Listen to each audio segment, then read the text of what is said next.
fuck you, media. Take this out of context. You're welcome to it. Zuck might have been 19 or 20, but he looked 14. And he, literally was in like basketball shorts and Hawaiian flip-flops. And Sean did most of the talking. And he pulled up, the Facebook. And I was like, oh, fuck. These guys have just totally gotten everything right that I've got wrong. It was at $30 a share. I intentionally did this. I manipulated the CEO and the board. If you do want to come work at Zynga, we're going to train you to be a great CEO. I won't work with Mark. He's unmanageable, right? Working for Mark is like third grade soccer. Every Monday he comes in and he wants to kill all of our products and go a totally different direction. We are so excited to have you. I think I've followed your work for over 14, 15 years. I've been a fan. We have met many, many times. Both Aarthi and I have spent countless hours consuming your products, maybe way more than that is healthy. You and I have met many times over the years. You've been very, very helpful to me. And I would say, in the pantheon of people at Silicon Valley, you're really up there as somebody who has kind of built one of the most iconic companies and franchises and one of the deepest thinkers I know. So it's an honor. Thank you for coming on the show. Thank you. Yeah, well, we're going to get to a lot about product making and games and your history, but we are recording this about, I would say, roughly 36 hours after the elections, and it is, and so it would I can't not ask you about how you feel about the elections and the state of the United States. Wow, let's start broad. Well, I had this kind of liberating experience in an odd way last April, and I've worked closely with this guy, Dan Guerin, I think, who started out as my tech assistant at Zynga and grew into a really talented product maker. And then he was my chief of staff, and then became a co-founder and collaborator in efforts I was doing. Also, though, we hit a point in April after 9 years, we realized, okay, it's time for him to go off and be his own CEO and founder. But the interesting thing out of that was Dan was always this voice of reason who was stopping me from putting out my own wild tweets and stuff. I think I have you've probably seen some of my tweets since April, but I have a tendency to get heated on something and really speak my mind in a very immediate and honest way. That's, I think, what's beautiful and dangerous about Twitter or X. And when Dan and I stopped working closely together in April, there's no guardrails anymore. And there was nobody to stop Mark from being Mark, for better and worse. And I've seen better and worse. And I just said, there wasn't anyone to say, Mark, you need to take that tweet down. Like, that's not okay, or that's too much. And the other thing, you start off saying, should we really talk about politics? This is about products in Silicon Valley. One thing that this election liberated is all of us just to be able to have a voice. It was so oppressive for so many years hearing stay in your lane. And when I started, Dan would say, Mark, nobody wants to hear what you think about San Francisco politics or world politics. They are only following you because they want to hear your thoughts on products and founding and stuff, which might have been true, but it also gets dry and it's not all of what I'm thinking in the moment. And anyway, so we all were hearing that in Silicon Valley, and people like Kara Swisher, we know, are the loudest voices saying, no one wants to hear from you, rich, white, tech bro, blah, blah, blah. And that voice around us is so loud in our bubble that it was liberating. And I started just saying, I don't care. I'm just going to start speaking my mind way beyond products. And I got some negatives. And Carrie also very recently said really angry things towards me, which is her prerogative.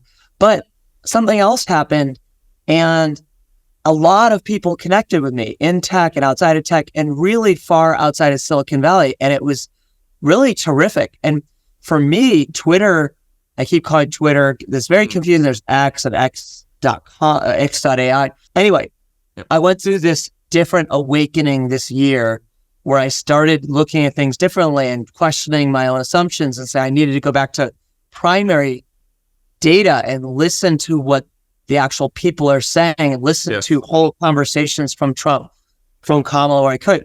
And I co-wrote this post on the Free Press with Barry Weiss in July when I couldn't take it anymore. And I said, Biden is even riskier than Trump. And this was like, and that's when I broke with the Democratic Party that I had supported for the last 16 or 20 years. And it was like this liberating moment. And I realized there is another world out there. You don't have to just pick one tribe or the other. There's a lot of people who are nuanced. Yeah. And what I like about my experience on Twitter is I think we're in this new era where you have permission to be authentic and authentically nuanced. And in the past, you couldn't be because, my good friends like Reid Hoffman said, Mark, you need to decide what your narrative is or the media is going to write it for you. And he was right. And if you look on my Google, it's not pretty. And my narrative is really bumpy and things all over the place and lots of negative stories. And it's the same. My ride on Twitter has been, bumpy on that front as well. But it's also, for me, been really liberating. So I'm giving you a really long answer. We can edit it down. But, no. Okay. I think actually there's lots. You're going to touch on a lot of things I was going to bring up, but this election is going to be discussed and pulled apart for a long, long, long time to come. But I think one thread is you're very interesting because unlike, say, a Peter Thiel or a David Sachs, right? There are a set of people who are always seen as provocators, out there on the right. You are not one of them, right? And so you've had a little bit of this conversion journey, which you talked about. But I also think I'm going to try and reframe something you said.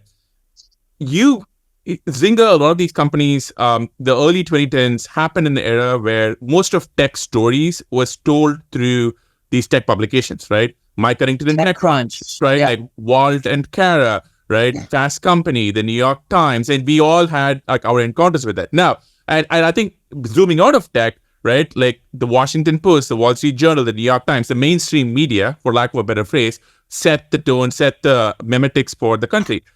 I think what seems to be clear after this election is like that era seems to be over. And we are, either it be the podcast as a campaigning strategy or like, so what do you think about that? Like, why do you think? I feel so liberated culturally. I feel so liberated as a founder. I wrote this blog post in 2003 called The Revolution of the Ants. And I just said, the biggest thing the internet's going to do is free all of us to connect with each other without intermediaries and to self-aggregate. And I thought it would spill over to politics. I had no idea how, and some of the, the bad places it's gone, but we're really kind of, I feel like this election, our voices have been democratized and we now are in some ways, on equal level with these media representatives, and we don't necessarily have to go kiss the ring, and that makes them angry because they're losing some relative power, and they're going to have to find a way to participate that is more friendly and or more, I don't know, more in partnership, or they're just irrelevant, which is the best. And I think it's a great thing, and the whole thing is, liberating. And I don't know, Elon has been posting a lot about that in the last 48 hours, that the people, that X is now a place for the people to talk to each other. And I know that X was called far right, and even I had a reporter call me yesterday from mainstream media and say, I'm doing this piece on Silicon Valley, and I really need a conservative voice. And I said, well, why are you calling me? And he said, well, you've turned conservative. I said, I haven't turned conservative. I'm me. Go look at my tweets for the last 20 years. They haven't really changed. I mean, other than Dan let me out of the box a little bit. But my politics haven't changed. I'm what I call it, a Chicago liberal. I'm pragmatic. I'm center. I'll get called other things, but just because I support Trump, I might get tagged now as something. That's the identity politics that we're on the brink of moving past. But what I've wanted, I kind of have this libertarian bet. The libertarians wouldn't take me because they said, you're no libertarian. You're, because I also believe that we should do a lot to have a safety net, but not in a way that it's charity and a handout to people and a hand down, but in a way that gives people a level playing field. I will have to go deep on this stuff, but I believe deeply in free markets and capitalism, but at the same time, on a global level, fair playing field. We've allowed China and other countries to have a totally unfair playing field. For Zynga to participate in the Chinese economy, we had to have a Chinese entity. LinkedIn had to have a Chinese controlled company. Google's not there. There's so much that we've let go on that's not equal and fair. And then in our own country, there's so much that we could do still that I tried on the sidelines. Part of what I tried to do to influence presidents and the Democrats was things that I thought would create a more level playing field for people. And that's, the difference between our peer group where we got involved with Obama. We didn't get involved because we had a tech agenda. That's what the mainstream media said. Elon isn't getting involved because he's trying to become even richer. I mean, anyone who knows Elon knows he actually doesn't give a shit about money personally. He sleeps on couches, right? And so they write that narrative. But it's because he genuinely worries about the future of, humanity. He's playing at that scale. I worry about doing things to make our capitalist democracy, better for people. I think we have a chance now to fix immigration. I don't think Trump is just going to clamp down. I don't think that's what the people want. It's like, let's have more fair immigration. Let's have merit-based. Let's fast track people let's compete in the world to get the best. I know. And I think just to kind of jump in, like that topic, skilled immigration, is very personal to Aarthi and me because we are sitting there because of it. And that story for us was so painful. And there are lots of people who didn't make it the way we did, and they're still stuck in these complicated procedures. So or they're trapped. They're indentured service for some company, and they're afraid to leave because they'll screw up their visa. I have to tell you, my path from April, where I had my red pill moment. My red pill moment was when I saw.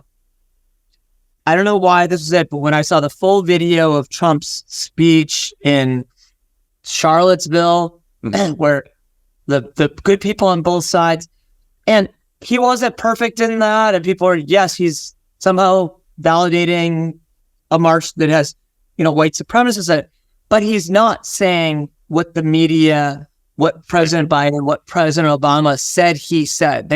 Those were somewhere between lies and misinformation, all of us. Yeah. When I had my pillars of reasons to just never Trump, one of them was, he supports Nazis.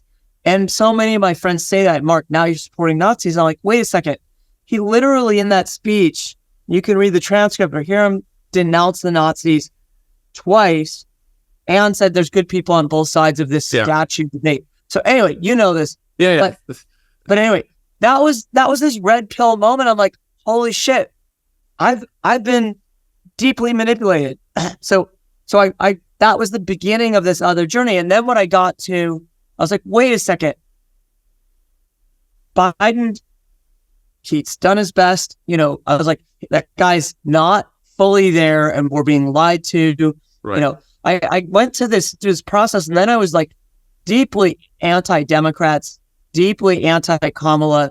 She's a fine person. She's not a fine candidate and leader of our people. I've seen her. Like I hosted an event for her when she was, running, where she came in last in the Democratic primaries. But one thing that you said, Aarthi, that I just want to come back to is when I listened to debates and I heard her say, whatever her little coin term of she's going to create the opportunity economy. I literally felt like this was someone running for like president of their high school. And they're like, there's my soundbite, opportunity economy. Based on what? Oh, we're going to have a $50,000 tax credit for every startup. I'm like, what are you talking about? Startups don't need tax credits. They don't have profits. But what they do need is available engineers, which you're not doing a single thing to help. Yes. And I'll tell you what they don't need is this insane capital gains tax on unrealized gains. And people, the minute that you go against the Democrats or pro-Trump, they come out of the woodwork saying, you're greedy. This is about your own taxes. We know in California, our taxes have gone up. They went up under Trump because he got rid of the SALT deductions. Yes. They didn't go down. As far as I can tell, they went up. So we're not, and by the way, I'm not, Zynga's sold. I'm not sitting on unrealized. There was nothing. Yes. Every time they do that, I'm just like, you're not engaging in an intelligent conversation. I know. And I think because I've gotten to kind of see some part of your journey. I think we're on a million different group chats together now.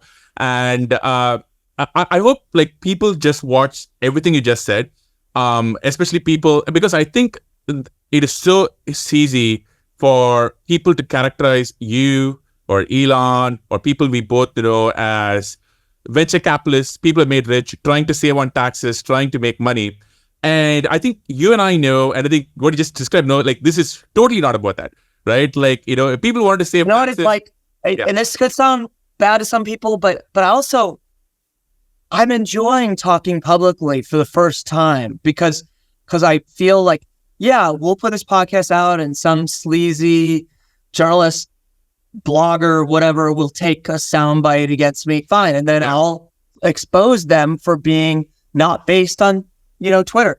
But I feel set free that I can finally say a full paragraph or three, of what I really mean. Go back to your point, because there was a point that I think that was basically it. I think hopefully, because I want to kind of move on, we have a lot of other stuff to get to. Like this whole a really good point. I think they're so easy to sort of characterize you and others as rich capitalists. Oh, I know what I was going to say to you. Yeah. This is one of these young techno optimist hackers reached out to me, and they had this gathering here in San Francisco, and I was meeting them, and it was really cute. They thought I was like this celebrity, and they didn't even have. They said they were meeting at the Palace of Fine Arts, and I thought it was in a room. They just met in the park there, and so we're all standing there, and they said, Mark, we love talking to guys like you because you're post-economic. And I'm like, post-economic? What does that mean? I'm learning these new terms. And they're like, because you already made money. You don't care about money anymore. And I'm like, whoa, yeah. I've luckily been post-economic since I was 28. My first company got bought. We can get into it. But it's in our games, in Mafia Wars, we called it breaking the economy. That players, we couldn't help it. In any game, you have two currencies. Yeah. And you get to a point where your players break the free currency economy, and then they're just getting $1 billion an hour. That's Elon. Yeah. But when you're post-economic, it's like you can actually go after what you're passionate about, and you can actually go after things in the world, that you care about, and you're not doing these things for self-gain. It's just so petty and so low vibration. Oh yeah, I think totally. Anyway. Okay. So I want to go from post-economic Mark to maybe economic pre-post. I don't know what are the right phrases, but because I think Aarthi really wanted to, get into some of the early history here. No, look, I think for me, like one of the reasons I'm really excited to have you here is that I think the politics stuff is good, it's relevant, it's important, but a lot of the value you've created for people like me, for founders in Silicon Valley, is sort of somebody who's done it, right? And I mean done it in the sense of coming up with an idea, scaling it, having the culture of people. And, I want to get into the Zynga culture, people I worked with who come from Zynga. But all of this, for me at least, started at about 11 years ago, 2013. You came to my Y Combinator batch and you did this talk. And, every Tuesday, they bring in a founder, and it's very sort of like off the script, not recorded conversation. And everybody comes in and says their story, and it's very good, it's inspiring. But you came in, and I remember this because you were very honest. And I've watched basically every interview of yours that's out there since, right? And you are pretty honest. You're very, very candid about, how you speak about things, about your startup journey, about Zynga, the successes, the failures, all of it. But you basically showed up that day and you talked about where Zynga was in 2013. And you also said everybody has sort of an agenda on why they are doing what they're doing. My agenda here is you are all going to go start these companies and build really successful ones. And I want to know who you are and what you're building. Some of you might not be successful, and I want to hire you at Zynga. And it really shocked all of us there, because that's not something that we are used to hearing, right? Like, it's this sort of this founder journey, rah kind of thing. So all this to say, I want to talk about Zynga and growth and everything, but tell us the story of Zynga. How did you come up with it? And tell us about the journey itself. Sure. Well, first I'll say, note to your audience, every time you're listening to a speaker, especially one that took the time to come drive down south, whatever, do it in person, you should ask, what is their agenda and why are they talking to me and what are they selling? Because they're always selling something. And if they're not, then you're also like, well, why are you here? And a lot of times they don't know, it's part of what I call being a fake CEO. When you're having your 15 minutes and you're invited to every conference and you're on every panel and you're just kind of like, oh my God, no one cared. Now everyone cares. And you have to be careful when you hit that phase. If you do, you need to be careful that you ask yourself, well, why would I go do that? Is it just fun, fame? Anyway, Zynga's story, it's always hard to trace the original roots. Yeah. For me, I would put it all the way back to Napster and Sean Parker, because Sean worked for me at my first startup when he was 16 as a summer intern. He claimed he knew Unix. I don't think he did, but he had an amazing nose for virality and consumer stuff, and he found me. And then he emailed me when he and the other Sean started Napster, and they said, we have 2 servers or 3 servers. They're totally full. Every time we turn on a new server, it gets full. We need $100,000 for more servers. And I always say, when you get that email, you just mail a check. If someone says, can't buy enough servers, they keep filling up with users, like, we need more bowls of dog food, So I put up the first 100,000. And Napster for me was also a red pill moment for the internet. It was this wake up moment that I still don't believe we've even gotten to today. When I first went on Napster and it said there's 4.5 million computers connected right now, and I typed in the dumbest thing I could. It was like Madonna like a virgin, and there's 15,000 files of it.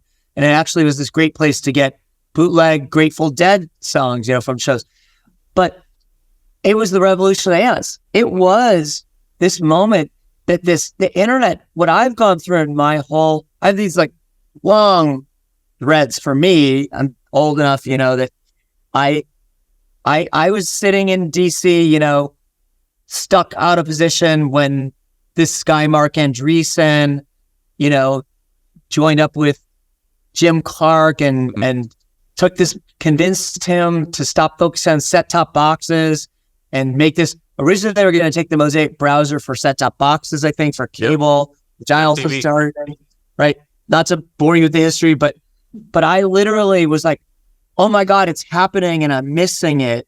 And I've had these instincts and threads for me that go back that far. And it's what I've realized that over this period is the internet hasn't changed from when Mark first turned on a Mosaic browser and you turned on this web page. We still, most of us start with your mobile apps, but for the most part, whether on ChatGPT now or Google, it hasn't changed since 1994. It's this quiet library. Yeah. It's this dead space. But why? Like, we're all connected to it and there's so much going on in the world. But why is it this quiet thing? And I feel like it should somehow be liberated into this rowdy, crazy cacophony of stuff that, you have to quiet because you need to work. So anyway, I just want to put that as a backdrop. Part of what I... But can I ask you a little bit of question about that backdrop? Because, I was, when I was preparing, I was looking at your Wikipedia page, right? And because I feel like I knew you, I knew your Zynga story. But then I look at the companies that you are an investor or associated with, right? Like you have Tribe.net, right? Like you obviously built support.com. You have the 6 Degrees patent. You're involved with Napster, right? How were you kind of at the center of, you worked with Reid Hoffman all the way back then. How are you kind of somehow always been in the nexus, in the room where it happens, to misquote Hamilton. How did that come about?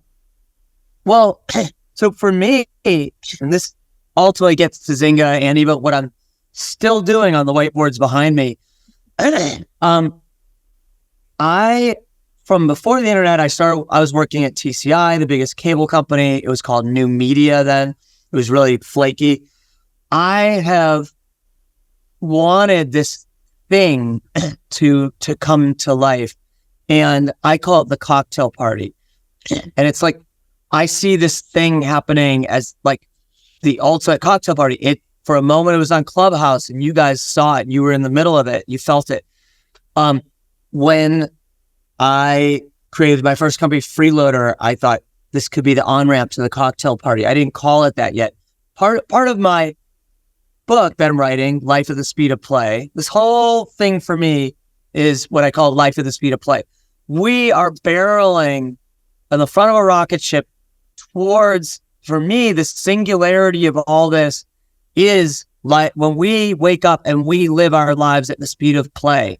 Imagine when it all comes together, and people call it the metaverse. That's a bad word now.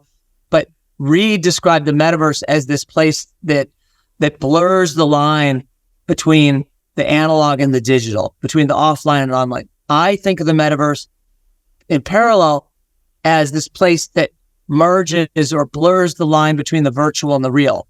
That in Ready Player One, you saw it, and within that, so I have this deep instinct well that I'm tuning to all the time.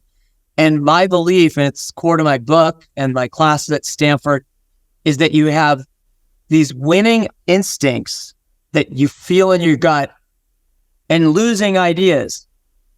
And what we do, and I'll get to Tribe as an example, I've pursued these instincts. I'm chasing this whale, but I'm tuning in.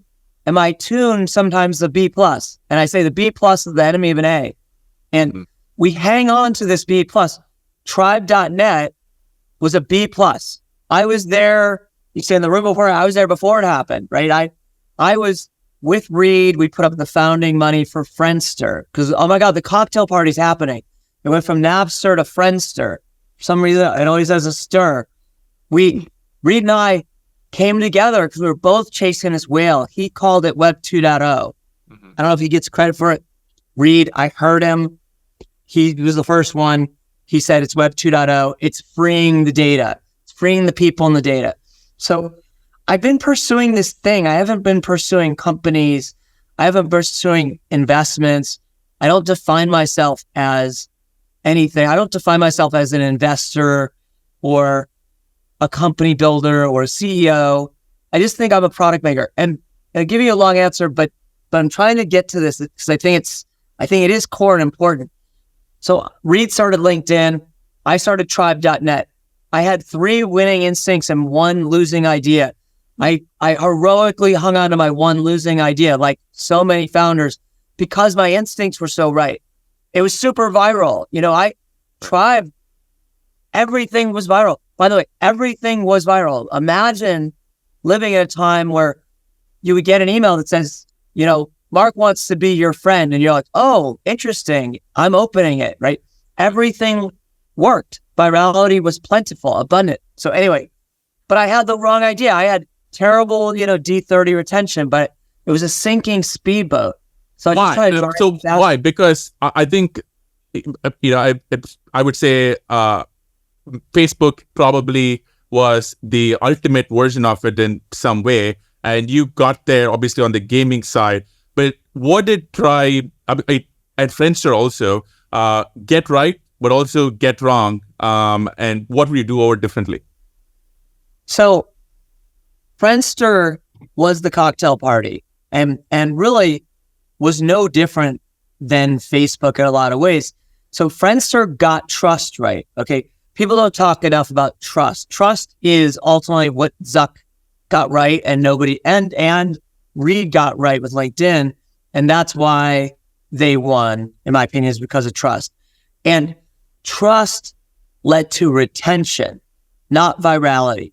And the way you get big is by day 365 retention.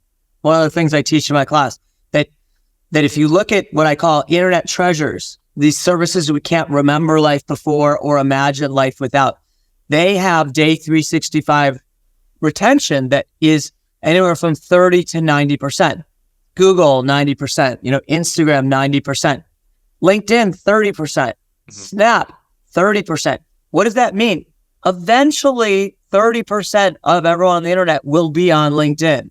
Eventually, 30% will be on Snap, more or less. Eventually, 90% became, we're on Google. So you value these things by how many people are breathing on the planet, and what do you think? How long will they live, and what will they do in their lifetime? Right. And that's the area under the curve. So what Friendster ultimately got wrong was the tech didn't scale, but also they couldn't scale their trust model into anything beyond what it started with. And they didn't figure out to do the feed. But I think the biggest thing that stopped Friendster was that the tech didn't work. Yeah. But if I remember, I think they had a fundamental issue trying to compute how you knew this person or how many hops away you knew this person. And just from an architectural perspective, Facebook was just set up differently, sort of like hazy memory from that era. Well, and then Facebook started, perfectly in schools with the perfect trust of .edu. Yes. And with Tribe, I got trust. I couldn't have gotten trust more wrong. Tribe was beloved by Burning Man, by extroverts. And my girlfriend at the time was this, pretty blonde woman from the marina, kind of out of the LLB and catalog, and, very Northern California. And she was just shocked at Tribe. It was a bunch of, people sharing a lot of naked pictures. There's a lot of hairy balls, like not what mainstream women and a lot of other mainstream people, wanted, but it was a creative, amazing place. There's people this day who miss Tribe. What Tribe got right was this idea of urban tribes. It was trying to be Craigslist, meets Friendster. And it was this idea that we could have loose ties. It went for loose ties part of my problem is I have too many ideas and I get too far ahead. Tribe had too much. Tribe had... One of the things you talked about is when you were building Tribe, you talked about, getting trust wrong, but you also ran, because of Sean Parker, I think you saw Facebook, and it was still very, very yes. early. Yes. And Sean walks in my office and brings Zuck. And I mean, Zuck might have been 19 or 20, but he looked 14. Mhm. And he, literally was in like basketball shorts and Hawaiian flip-flops and put his feet up on the table and looked really bored. And, and Sean did most of the talking, and he pulled up, the Facebook, and I was like, and I had, because I was trying and failing, I was able to see what right looked like. And I was like, oh, fuck. These guys have just totally gotten everything right that I've gotten wrong. And I'm looking at profiles, and it showed me some woman from Stanford, and she has her cell phone number. And they had this thing called Wirehog that was like Napster. Yeah. And so you could see files on her computer. I mean, this was, the front door is wide open. I trust everyone here. I'm on Stanford's campus. I trust everyone.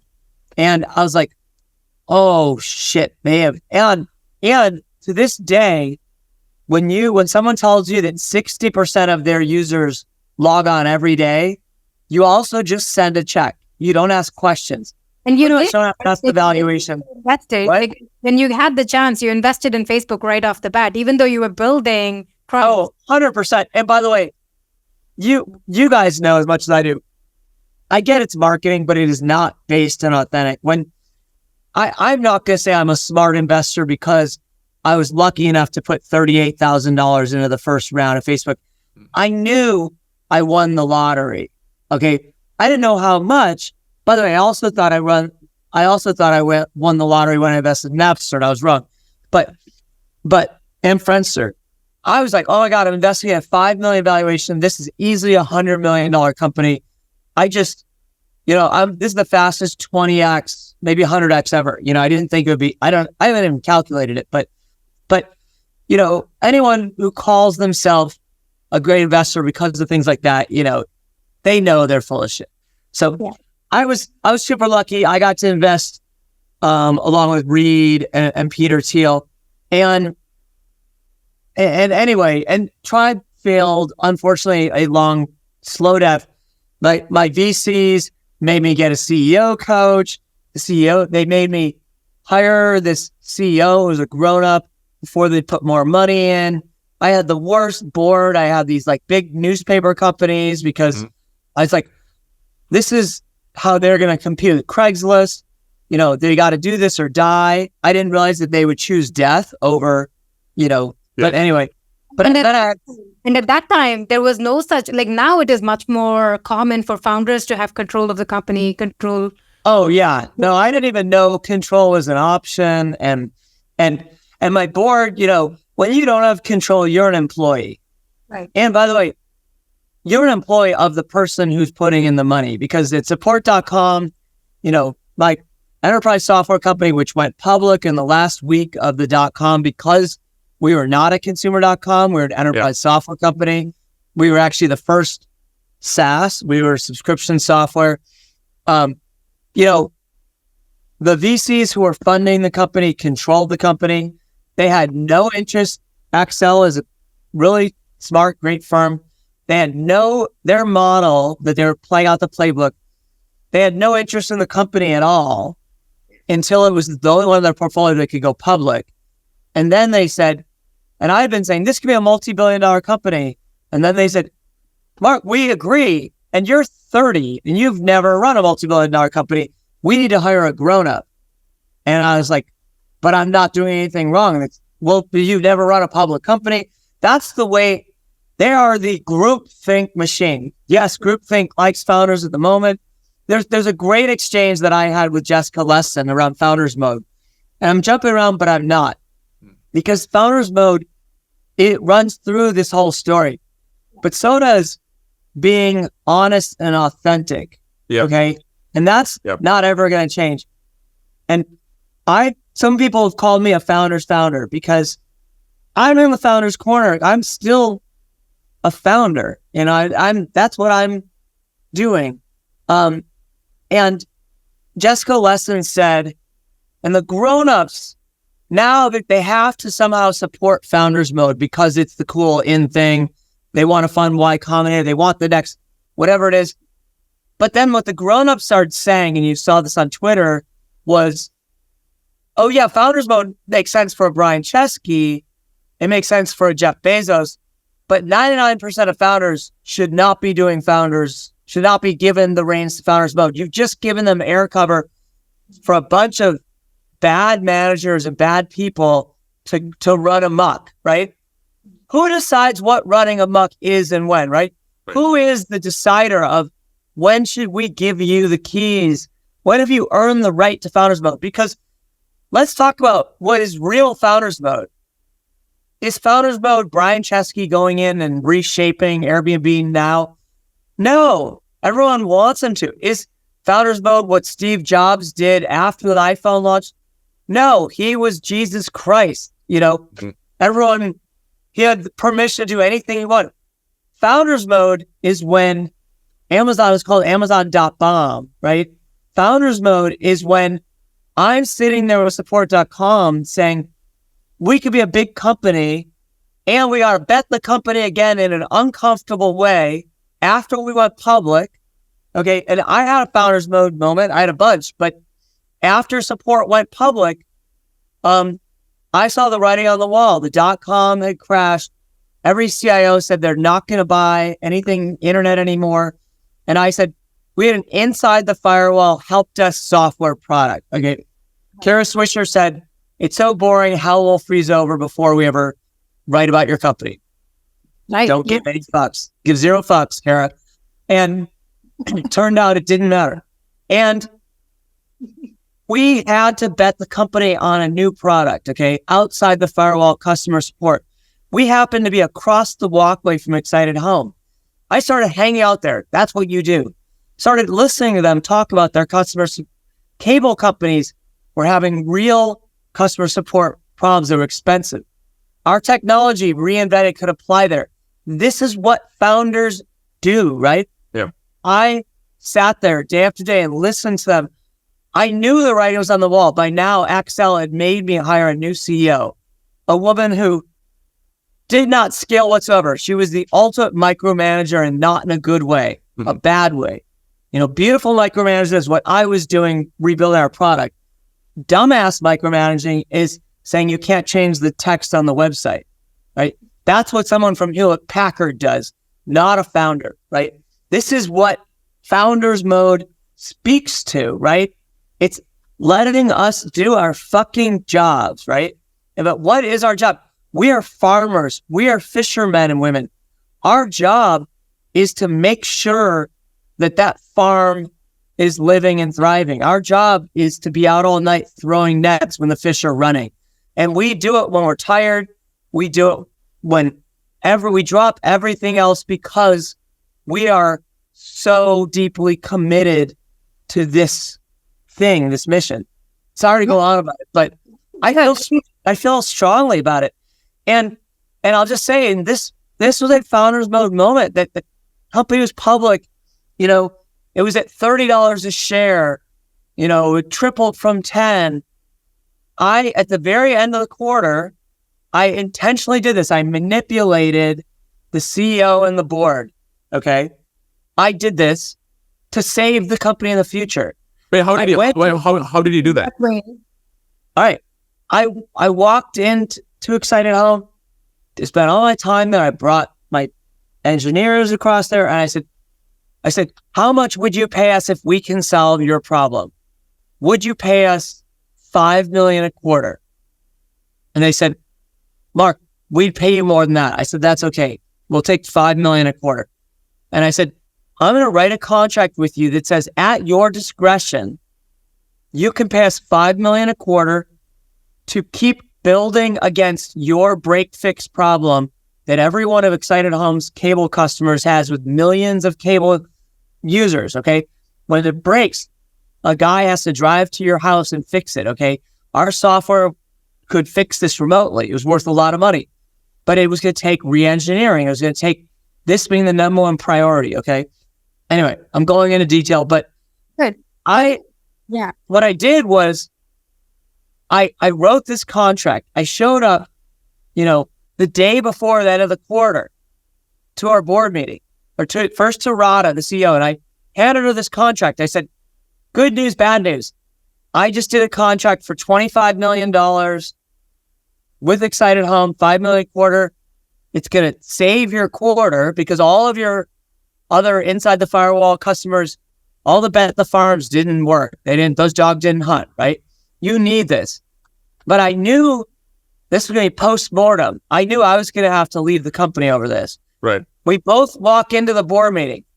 Radha gives this presentation to the board about how we're going to be $100 stock and we're going to 3X. And she said, because we're going to trade for 100 times earnings and we're going to talk about this corporate bullshit. I walk in and say, we're going to be a $10 stock and we're at 30. Okay. And this is what we do, right? We're truth tellers, right?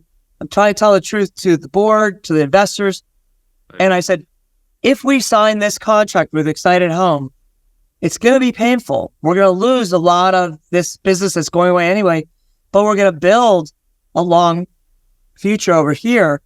Yeah. And I believe we could one day be worth 10. Okay. And we were worth 30.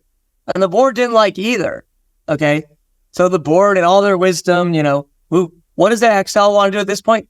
They just want the stock to stay up high enough so they could distribute to their LPs and make their carry and be done with us, right? That was the model. So in their infinite wisdom, what did they decide to do? They said, okay, Radha, you have to take this deal that Mark brought in because we have to announce the $25 million deal. And she said, I won't work with Mark. He's unmanageable, right? And they said, well, Mark, you need to agree to no longer be active at the company. I said, yeah, I knew how this was going to play out, folks. So I sacrificed myself and what happened? The company was forced to build this product and it became the future, product of the company. That's what founders do. They get no credit for this. They get bad stories about them. Anyway, I know we're trying to talk about Zynga, but it's why I feel this founder mode runs so deeply for me, for Brian Chesky. I'm sure it did for Steve Jobs, but not in some glamorous fucking fake ass, give a good talk at Y Combinator where there's fake CEO shit, fake founder shit. The real DNA of this, real respect that we have for each other as peers is when you did something that felt hard and impossible and the whole world was against you. Just want to give one more story. I know I'm probably going way over, but you have a deep well for me. Good. There's not many books I like that I can actually read. I'll be honest. I want to read books. I don't. With the courage to be like. I love The Courage to Be Disliked. It's such a terrible book. It's so hard to read, but I tell everyone to read it. Yes. I live The Courage to Be Disliked. It's one of my favorite books. Sriram loves it too. It's something that we recommend to our readers all the time. Yes. I tell people it's so hard to read, but you have to make it through it. Yes. And there's so many great lessons in the Adlerian psychology that's beneath that book that I try to live by. But I just want to share one. In the book, that the one really good book on Amazon that Brad Stone wrote, like the Everything Store. His second book, not so good. But he writes about a moment where, I don't know if this happened, but he writes about a moment where Bezos said, he told the board, first as CFO, then the board, we're going to launch Amazon Prime. And everyone in the company said, you can't do this. It's not proven. We're going to lose our shirts on it. And he went against everyone in his own company, including his CFO, who afterwards he replaced. Right. And it's a $2 stock. And he did it. That founder mode is not, it's doing something. It's not grabbing the wheel. That's part of it. But it's doing something when it's so unpopular, so risky. Yeah. But it's right. And I'll just get to one other, I know, probably going over whatever, but founder mode for me is when I dropped what I was doing and I came back in to save Zynga. Not that I'll ever get credit for it. That's part of founder mode. You probably will get hated for what you're doing, but you're doing it to save your children. And, in 2015, Zynga was broken. We had hired the wrong CEO. He was going to drive the company off a cliff. It was a RADA moment, right? We go before the board, and he has this hockey stick business plan that he's going to launch all these new games. Part of my mantra is all new fails. We get into that, maybe part 2 of a podcast. And I say to the board, it was the same moment as I had with support, right? I said, guys, got to drink some truth medicine here. Yeah. Let's talk big boy, big girl talk. The company's going off a cliff. Yeah, we have plenty of money to fund that. We had over $1 billion in the bank. So, Mark, why are you worried about losing $100 million? I'm worried because we've lost our way and we're not going to find our fucking way back. Have any of you read our app reviews? They used to be in the high 4s. They're now in the mid 3s. No. Has our CEO read them? No. Mm-hmm. What happened? Like, we've got these great franchises, storied franchises, Words with Friends, Zynga Poker, yes, Farmville. And we still have super fans and they hate us. Like, job 1, right, is do what your players will thank you for, right? Yes. Build what your players will thank you for. We've lost our way.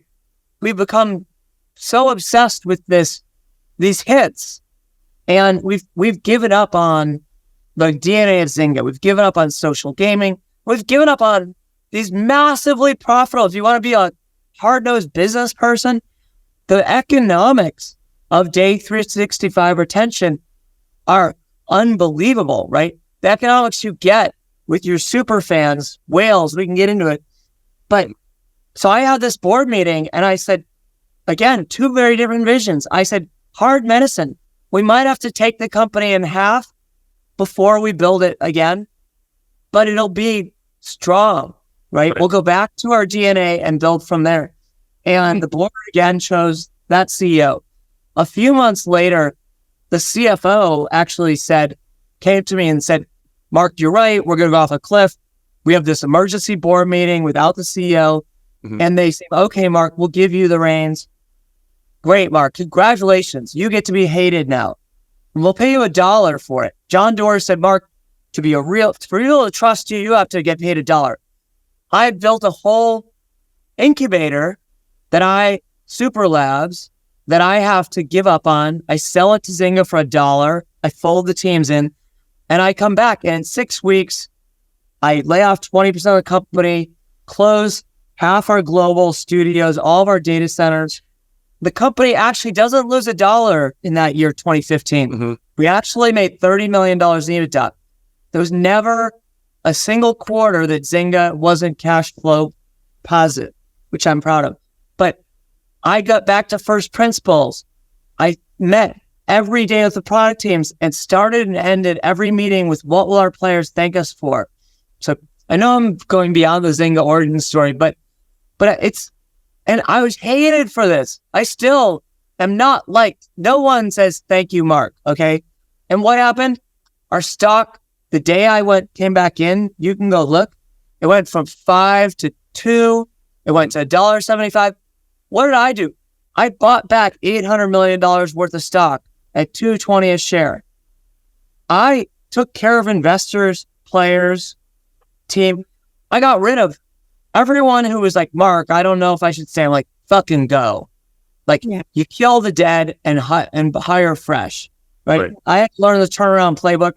But, my board was not totally there. They were like, I had to, even though I had control, it turns out we can get into it. Once you're public, you don't completely. But I fixed the company. I brought in the right CEO. It ended up but it still lost its way. It lost social gaming. It wasn't special anymore. The new CEO did a fine job, and he sold it to Take-Two for $10 a share. So I 5x'd it, but took care of investors. I restored our franchises. I'm not here to try to get credit. I'm trying to show, let's talk. I wish someone would real talk about what founder mode means. And Paul Graham does get it, at the beginning. but no one talks about the journey. Brian Chesky knows the journey. Zuck knows the journey. When we're in a room together, we can talk about the journey. And anyway, we have a whole topic on this. I guess for me, you sort of touched on this, but I used to work at Facebook, much later.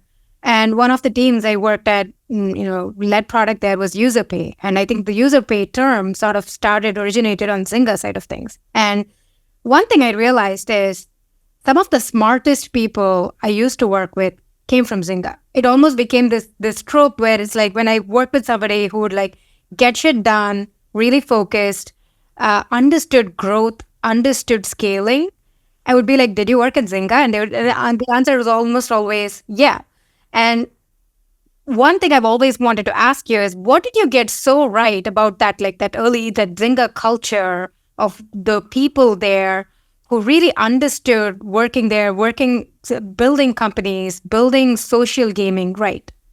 So we had these beautiful values. Every one of them we earned through blood and sweat and taking a hill. And yeah, people might not like it, but I had a very military attitude, and it was very much kind of like the Israeli Defense Forces, where it's like whoever can lead should lead, whoever knows the most. It was very flat and peer oriented. And what we got to was, I think, Bing Gordon says I built modern day, product management. And that's the course I created at Stanford was on product management. My new course on product making. We were kind of a PM factory. Now, what we did, these values were things, first of all, for the first value was build what you and your friends and family love. It was the Paul Graham, eat your own dog. If you don't like it, there's no reason to show it to anyone else. Our second value was be a CEO, own outcomes. My proposition, when I did give that talk to you in 2013, I probably said to you, if you do want to come work at Zynga, we're going to train you to be a great CEO. And that's my moral commitment to you. I met with every new employee when they joined the company within their first month. And I said, you and I have a moral contract. I owe you the chance to do your best work here. I owe you the chance to over deliver and to kill it. And if I ever let you down, you should email me. And I said, I'm going to tell you now, you're going to have bad managers because we don't teach management here. Yeah. We don't have time. We have no middle managers here. We don't hire them. We don't grow them. We are growing CEOs, and it's very flat. There's me, then the CEO, then you. And I said, if you're not CEO of something, you don't have a real job here. And that was the mentality because we had to have that. Every day, we're the first app company ever. No, actually, YouTube was. YouTube, people forget, was an app on MySpace until MySpace kicked them off. Yeah. We were the second app company ever, okay? Every day, your traffic has to choose to navigate to you. Zuck is an app company today. He doesn't like it. He calls it spiritually crushing. Well, I was like, Zuck, now you know what my life was like. Yeah, no, you know how you made me feel. Okay, great. You made my life spiritually crushing. I'm glad you now finally can relate to me. But we built a PM culture, and it was because I value. What does a PM culture start with? Yeah. It starts with valuing your engineers. Their days are gold. Our job as a PM is do what our players will thank us for and to never waste an engineering day. Our job, and I call this God's work. It's God's work. We're plants growing towards the sun. I could sound really Northern California and hokey, and I'm willing to go there now because fuck you, media. Take this out of context. You're welcome to it. I give zero fucks. Okay? But this is God's work, and I'll say it, and I'll sound sappy, and I call this, when we get it right, communion. Okay? It is a feeling of grace. It makes me cry when I get it right and a player hugs me and she says I get them. I literally start crying. I mean, it makes me tear up. It's because I believe this is the greatest work that we can do. It's more important than philanthropy. I'm not good at philanthropy. I'm good at product making. You know, Adler said, and the courage to be is like, you know, your task is to do what you're good at, but your path in life is to do what only you can do. Right. And I found mine. I'm a product maker, and I'm really good at it. And I'm only in some aspects. And the opportunity for all of us as product makers is to find that true signal, to turn our instincts into something that speaks to somebody else. Trump did that in this election. Mm-hmm. He found a true signal that people said, you hear normal people outside of our bubble say, he might not have said it well. I heard on NPR this morning, a woman who said, he might not sound like a president, but he said what I feel inside. He spoke to my inner voice. That's our job as product makers. We tune into this true signal, and we are hunting for that. We're tuning. And when we get it right, it lights up all of our metrics. And I'll get to the product management side, which is, I turned these philosophies. Number one, we have winning instincts we want to tune to, and we cannot be attached to our losing fucking ideas. Kill your bad ideas. All new fails, okay? Isolate the new and kill it. Steve Jobs was the best at this. What I turned that into was a framework that I call proven better new, that ex-Zynga PMs use to this day. You can talk to Josh Liu, you know, in your own... Oh, yeah. Okay. Yes. So we turned proven better new was copy. I've been, again, hated for copying. Now they call it fast following, and Zuck does it. And, you know, now it's just, oh, of course he fast follows. What is proven better new? I know what it is, but I would love for you to explain to our folks. Proven better new was this framework that I made up. And Bean Gordon said to me, you know, something new, something familiar, or something old, something familiar, something new. He said that to me. And I said, I like that. That could be something bigger. And I was like, I mulled over it. And I said, that's what we're doing here every day. What we're doing is proven better new. We're deconstructing any product we admire. I did this to build Farmville. We are all doing this, whether we admit it or not. We are taking what works for us, what speaks to us, deconstructing it to its smallest mechanics, to the atomic units that we can get to. Mm-hmm. And then we're copying those. We're not making them better. We're not reinventing those. We're copying those legally, okay? And that is your right, is to copy it legally. Right. And you're not trying to get respect from your fucking peers. If you're doing that, go work in some big company. If you want to be a founder, you got to be like me, ready to be disliked and scorned and laughed at. But you copy, and you become the best at copying. Picasso was the best at Picasso was the best at copying and tracing before he was the greatest artist.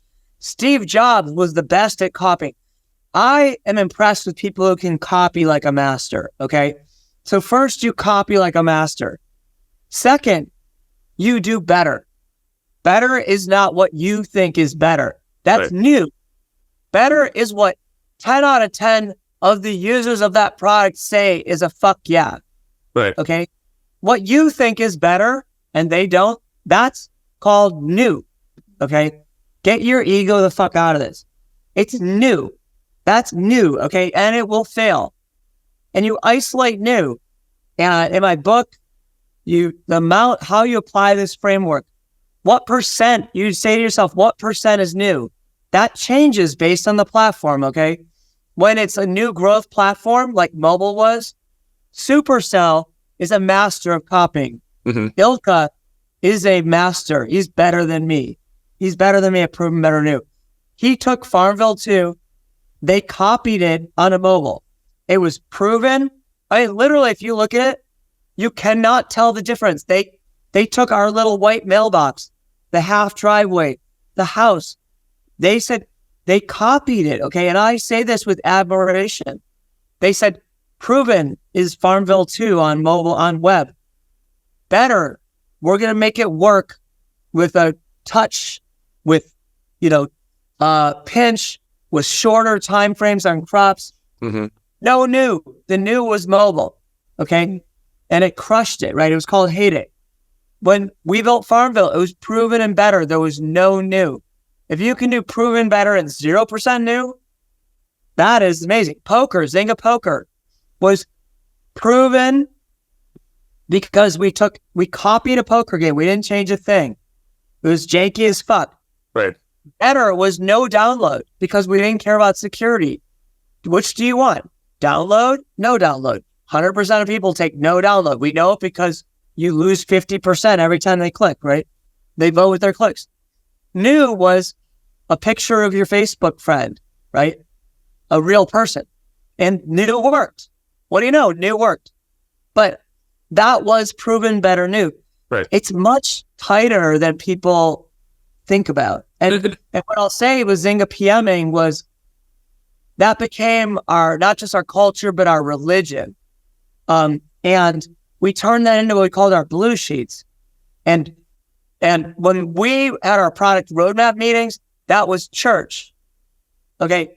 We were doing God's work. This was our religion. This was deep in this is our souls coming out. Okay. That's what we were doing. And it was working. And we were getting feedback loops every day and every week. And we had this beautiful, beautiful product roadmap room. I spent all my time crafting these blue sheets. You could not change a single thing on these. This was our Torah. Okay. Our roadmap meeting room, which had been originally a porn DVD store that we found. It was an empty storage room in the bottom of the DeHaro building, but it had ceilings that were 30 feet high, no lights. You don't need them in a DVD store. And we had moving whiteboards. They moved this way, they moved this way. And I sat in the middle with the entire team, the product leads, the leads of engineering, design. And that was my operating table. This was like $18.95, and it was the, whatever you call it, like the teaching hospital. Right. And is how I train new people. 35 people sat around the outside of the room. That's how I trained new people. They sat and listened. They couldn't talk.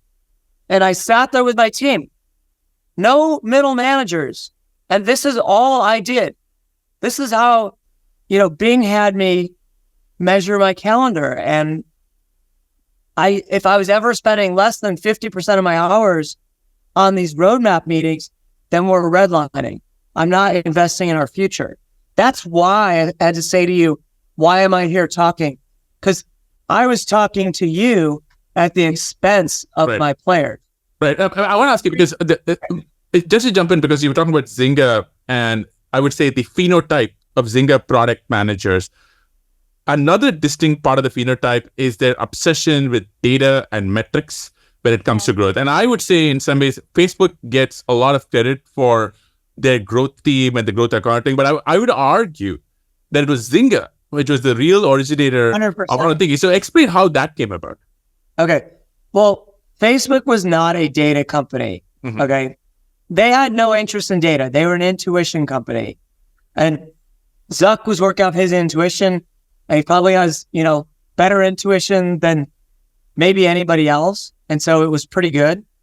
Although people forget pretty much every new feature they ever launched failed, as you know, other than right? They tried recommendations, they tried events, they all failed, right? Pretty much everything. Their own products they launched all failed until they did. Facebook, somebody should go down a rabbit hole on Facebook Beacon. You could have a whole podcast on what products ever made it. I think the only product they ever launched that got anywhere was Threads. And guess what? They did proven better new, right? Yeah. They did proven. We're going to copy Twitter perfectly. Stories the same example. Stories the exact same example. Like I was at Snapchat when Instagram launched stories. But talk to me about data. Okay. Data. Okay. So here's what happened. We had to be better than Facebook because we had to work harder than them to survive. Mm-hmm. Every other week, we'd get some email from them saying they're deprecating or changing a channel. Remember, we were buried inside Facebook. Right. We didn't control. We had no persistent navigation.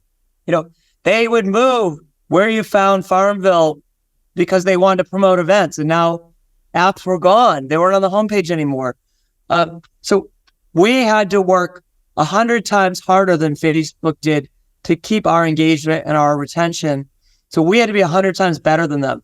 So we were a big data company long before them. Kadir Lee came in as our CTO. No one knows that Zynga had amazing world-class engineering. Kadir Lee, Scott Dale, they were in the same class as, Sergey and Larry. They brought in the best and the brightest, and I gave them free reign. We overinvested. Zynga was cash flow positive every day since I started, and we wanted to have the biggest chip stack. We raised massive amounts of money. We spent it on big data, on data centers. And what we would do is we would use the data to convince Facebook to try features and change bad features. So we were the ones, they never gave us a single edge ever. We were negotiating on behalf of the whole ecosystem with data. So we would come in, we would A/B test whatever it was they were doing and come in and show them the data. And originally it was like Jared Morgenstern, who I sold him on the idea of user pay. He became the user pay guy. Mm-hmm. But, I kept walking in to Facebook and hanging out, and I'd have lunch with Zuck once a month and then dinner, and I'd show him the data. I'm like, dude, here's how much money you can be making on user pay. And, I'm trying to convince Twitter and Elon right now what they can make on user pay. So we had to be better than them. Eventually, they started to get the data religion years later, not till around, their IPO or post-IPO. And then intelligently, they started hiring my whole team. So the guy who built all of our data and analytics, what's his name? They hired him. They hired our CFO, mm-hmm. who was a brilliant guy, Dave Weiner, who was really the first consumer internet CFO who was data driven. Yes. Right? They eventually hired, all of our PMs and, even our game designers. So that's why you met a lot of people at Facebook. We were the training grounds, not just for Facebook, but for, eBay and PayPal. And John Donahoe came in to Zynga and he said, our number one recruiting target is always Zynga PMs. So anyway, yes, that's how that came to be. Mark, I mean, can we do a part 2? Because I think we're out of time now. Right? I really jumped past, I guess.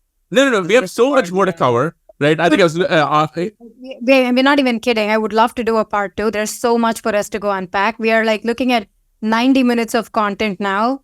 And, we're probably going to have to like Joe Rogan and do 3 hours. And I know. And because we had all these questions we wanted to ask you. And I think this is just amazing. So... I didn't realize you would get me. I didn't realize I would, This is great. This is the best thing. Triggered some things for me. I was like, I don't like to repeat content on podcasts, and for some reason, you guys triggered some stuff for me. So thank you. No, this is also a lot of our listeners all think about starting companies. How did people start companies? If I've already started something?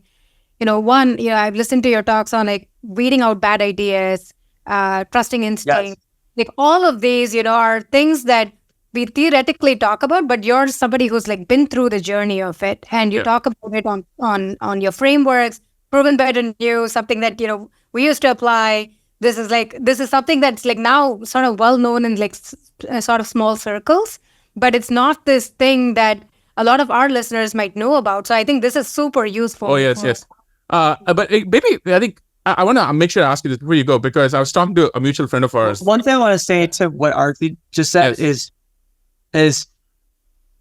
that my advice to founders and to your listeners, and this is what I would say if I sat down one-on-one, my first question for you to ask yourself is, how ambitious are you? And I want you to be intellectually honest, okay? And you're not allowed to just say I'm a 10 out of 10, which everyone will say, okay? Because the next question is, what are you willing to trade off to get there? Everyone will say everything. That's everything. Okay, what if I told you that the most successful path you could be on is going to take you 10 years, not 2? What if I told you that on that path, you're going to be laughed at, hated, reviled? Are you still on that path? And what if I told you that you're going to be poor as fuck on that way? I mean, how ambitious are you? If it's okay, it'd be intellectually honest to say, you know what, I'm starting my career, Mark. I really just want to get a first base hit. Mm-hmm. That's what I wanted with my first company. I want to put points on the board. I want to prove, I want to make a few $1 million. I want to be in this for the rest of my career. That's happened to me. My first company got bought. I made $5 million after taxes. It was enough that I knew I could be an entrepreneur. So the first question you got to ask is, how ambitious are you? And answer in absolute, not relative terms, not relative to someone else around you. After you answer that, then if you are very ambitious, then you need to decide, how committed are you to intellectual honesty? Mm-hmm. Because what we all do is we get down a path and it gets momentum, and we get investors and team. And the most lonely, uncomfortable moment that we have as founders is when we realize that we're on a B+ path, and we have to express. And I get accused, I don't know if I'm the best CEO, because I'm so honest with my team and transparent, and I was with Zynga, that I can rattle a lot of people. And when I say, guys, I know we're going down this path, but it doesn't look right to me anymore. Mm-hmm. And if you talk to people at Zynga, they'll say, working for Mark is like third grade soccer. Like every Monday he comes in and he wants to kill all of our products and go a totally different direction. And they're not totally wrong, and I wish I did that more, not less. And yes, the B+ the enemy of an A, and an A can be the enemy of ever getting anything done, ever launching, ever being in the market. And I grapple with that. But at the same time, we get trapped. And one of my biggest pieces of advice I want to say to your listeners is, write this down. Build a house that you want to live in. Right. Write about what that house looks like for you right now. What is the experience that is going to make you work there today and in a year and in 5 years? Otherwise, I say, if you don't know your goal, you're going to suffer death by 1,000 compromises. That's what our startup journey is about. We don't know our goal, and we get cut and cut and cut. And it starts with control. If you are that ambitious person, if you do want to build a house that you want to live in, you have to have control of that house. How can you possibly let that house be controlled by someone else? Let that house be controlled democratically. This is a company. It is not a democracy. It's a democratic dictatorship at best. It's your dictatorship. You do what you need to keep good people. It is never a democracy. You get rid of people who think it's a democracy. I respect every founder that is rooting out people who think that they are allowed to bring their own politics into their company. Fuck that. Go work at some woke ass company, that has lost their way. Right. Your job is to pursue what your customers will thank you for, and to use your engineering days better than your competitors by 4x. build a house you want to live in, write it down, be proud of it, be proud of where you do things that are unpopular with that house. If you really want to build a house you want to live in, if you really want control, okay, now here's a do or die moment again. What are you willing to trade off? Because everyone will say, yes, Mark, yes, Mark. Will you take half the valuation? Or is your fucking ego in the way? And it is. Why do you care if your valuation is 70 million or 35? Why do you care if you own 35% of your company or 17%? If you're really that ambitious, I walked in there was no Andreessen then, to Sequoia. And they said, Mark, how do you justify a 20 million valuation for Zynga? We think it's 15. And I said, oh, sorry, I thought you were ambitious as a firm. I'm building a multi-billion-dollar company.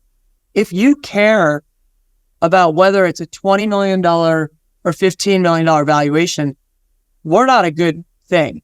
Right. Because I said, I'm never selling this company. I'm always going to have control. I'm never selling it. And the only way you're going to ever get your money back is that we go public or we make a lot of fucking money and you take dividends. And that's the game. So you want to play? Like, that's Mark's game. You don't have to. And most said no. I also, on investor calls, I had a chip on my shoulder. I said, let me give you the top 10 reasons why you're not going to want to invest in my company. Right. And if you still want to talk after that, cool, let's talk. I said, number one, I'm going to keep control of this company to protect you from yourself. You're an investor for a reason. You're not a founder. You're not running a company. And you're not even here full time. You couldn't possibly make good decisions about my company. Dude, if you want to be involved in the operations, go. I'm willing to interview you. But that is not why you're on my board. And I said, by the way, you are only on my board if we choose each other. Not only am I keeping control, but you can propose a board member and we will decide if they are a good fit. Right. Because this is the DNA of my company and I'm not giving away the keys to my house because it matters too much and I want to work there. And at the end of the day, do you care about like your equity, the money you're going to make, or do you care about getting to have the chance to pursue God's work? Man. Okay. Mark, I went, this might be the most, it's really one of the top amazing kind of conversations we ever had on the show. Like, I don't even know how to react. I mean, I've been set free by Dan Guerin last April, who I respect. I still work with him, but he was the loudest voice of that mainstream, of the Kara Swishers. He could channel Kara and say, Mark, she's going to tear you apart for this. Mark, this guy. And once you drown those voices out, you say, yeah, there are, and that's okay. They are going to take this out of context. And they did that to Trump. And they're doing it to me now for saying I would vote for Trump. Like, really? That's the world we live in right now? That's what democracy looks like? That because I admitted that I voted for Trump along with, 51% of the country, that makes me somehow a person who's other from you and has bad values. Like those people need to look inside, not outside, and say, and they have their own work to do. I'm good. I don't need your help. Mark, yeah, this is truly God's work, man. I don't know. This is the politics part was very good, but my favorite part, like I said before, one of the reasons why I really wanted you here is you haven't done a lot of just public speaking on, Zynga, culture building, product management. Because if there's a reason. I have scars. if you look at what's written about me, it's so negative. There's such a mountain of bullshit that I had to accept, And if you talk to people who were really in the Zynga thing, they bleed red. Like they bleed Zynga red. I'm going to make a prediction. I'm going to predict that literally every founder who listens to this episode, and there's a lot of them, is going to email you about something. I'll tell you my email. It's mark@super.io. there might be a higher chance I talk to you on Twitter because that's my social network. Nice. I fucking love it. I love Elon. I think Elon has done a lot of great things for us, but giving us, freedom of speech it ranks up there pretty high for me. But they can email me, mark@super.io. I try to respond. I don't always. I don't do one-on-one mentoring. That's why I try to do this stuff.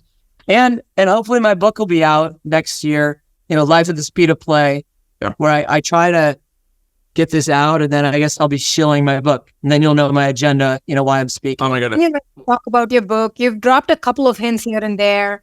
Life at the Speed of Play. When you're ready to talk about it, we'd love to have you back on the show. I think there is like a whole part 2 to this that yes. I think we can go deep on, how do you look? There's a whole section of my book that I call, it's either we call landing on new planets or landing on planet AI. But how do you apply proven better new and all this?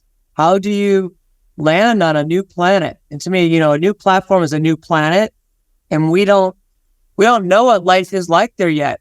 And so we don't know what's going to be obvious. There's a few things you're going to need on that planet. Oh, we're going to need oxygen there and plant life. But most of what life will be like, we don't know. And I'm writing that in real time as I'm trying to land on planet AI. So it's really hard, but it's slowing down my book.